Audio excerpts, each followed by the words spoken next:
घबराए के बाद एकदम वो एकदम टाट नहीं हो जाए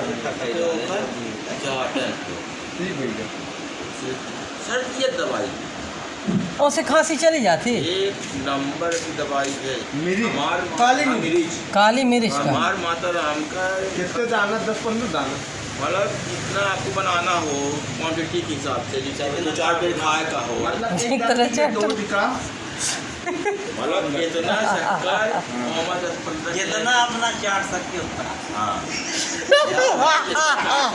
एक देर में ना चाट पाऊँ।